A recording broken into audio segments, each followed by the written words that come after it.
Let's get this thing going. Check 1, 2. The Hip Hop Study Hall podcast with DJ Ekin starts now. About hip hop. One part learning platform, one part inspiration, all things culture. That is what Hip Hop Study Hall is all about. Today, though, I think this show is kind of special and it's kind of different. So, and let me tell you why, if you're listening and not watching us on YouTube, which Ben likes for me to say, the YouTube channel / Hip Hop Study Hall. You see how I'm getting all these things in to make everybody happy that's on this team. Today's show, I'm going to call it News That Matters.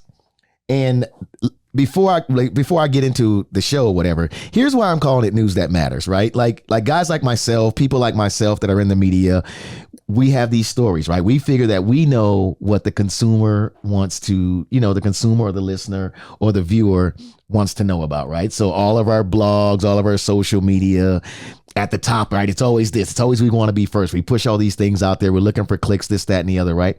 But I wanted to invite someone that is actually on the other side of the spectrum, right? Someone who we're trying to, to get to click, to get the eyes, to get the ears, right? So I reached out to a young lady that I met that I am extremely fond of her movement and watching what she's doing with her life. Her name is Alexis Robinson. She is a student at USF, public health, major infection control. That is your major. Public health with a minor in infection control. But yes. You see, look, man, hey, I don't claim to know everything. I just want to get this right. The major is public health. Yes. The minor is infection control. And I do have the college right though, University of South Florida. Yes. I won't hold that. I won't hold that against you. Okay. I went to UCF. I won't hold that against you. That how did you I not know this? Well,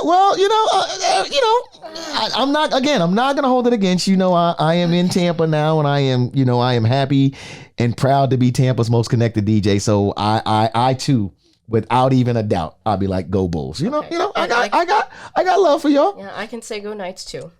See, I appreciate that. Yes. Let me ask you this first off, because I want to know like a little bit about you, and then so that the audience can know more about you. You are how old? I am 21. So that makes you, do you know Gen Z? What does that make you? Being 21, are you not sure, Jason? I know, Jason, you not kind of know this information offhand. Come on, Jason. I'm slacking today. No, you're not. Could be wrong. Gen Z. We'll look it up. It's one of those two. It's a 50-50 shot. Here we go. We're gonna say 21-year-olds are what generation? You are okay. Gen Z. Okay. Okay. Gen Z. That was part of my guess. Okay. Gen Z.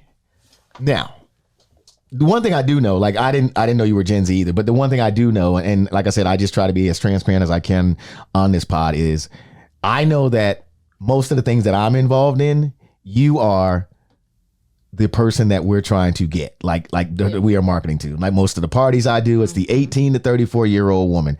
Jason, you nod your head. Am I on the right track? Okay. I just want to make sure because, Jason does this stuff too. Restaurant. Jason's kind of like a mogul on the low. Like he kind of lays low, but he is. Right. So, I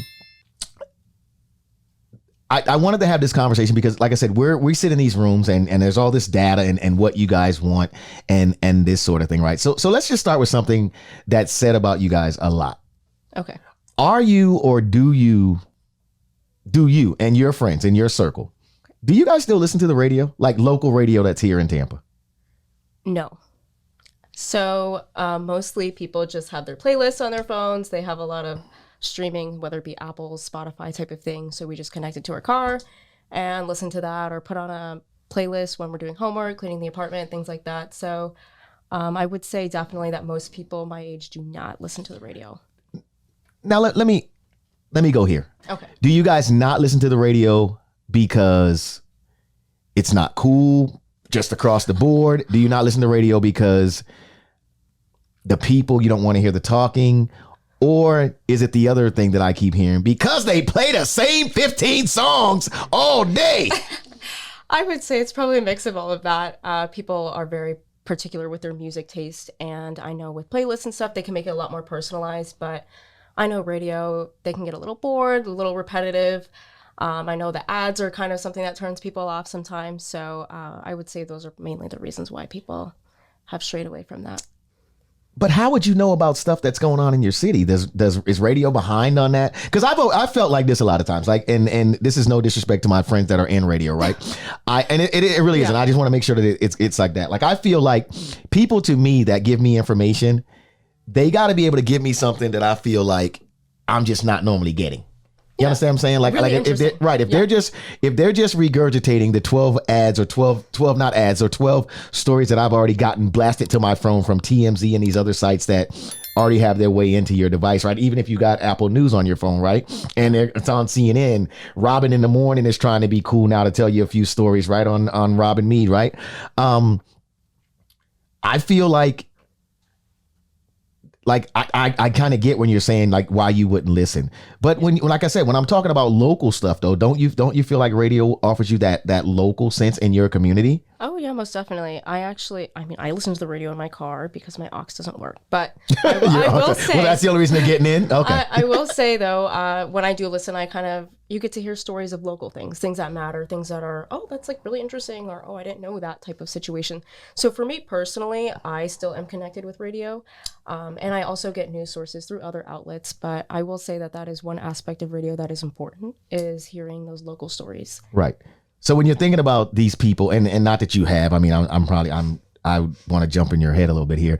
When you're thinking about people like myself that are like trying to get, pretty much, we're trying to get your dollar. We're trying to get you to support the things that we're doing.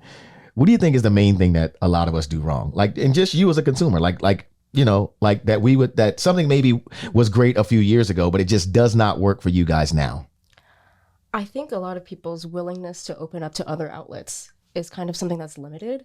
And I would say that people shouldn't be afraid of kind of just like, oh, well, here's another outlet I can look into and I can support them. They can support me and give me information that's valuable to me. So I think that on the consumer end, that we should be more willing to explore other places, opportunities.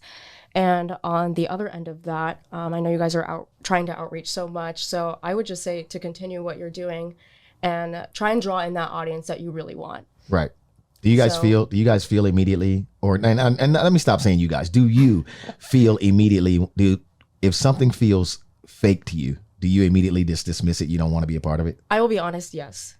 And I am very particular about my sources and where I get my media from, because I want to make sure what I'm hearing is truthful, because I am very against like false news, you know? Right. And I know fake news, that's kind of big in today's media, especially. So for me, I tend to dismiss things that I kind of am like, okay, well, that doesn't even really sound true, or the source is kind of like suspicious type of thing. Right. So, and you're in public health. I am. We are big on advocating for debunking misinformation and things like that. So I think that's also where I get that from. Gotcha. I know you're trying to get it, all the latest and greatest content from Hip Hop Study Hall, right? You trying to get your hands on that?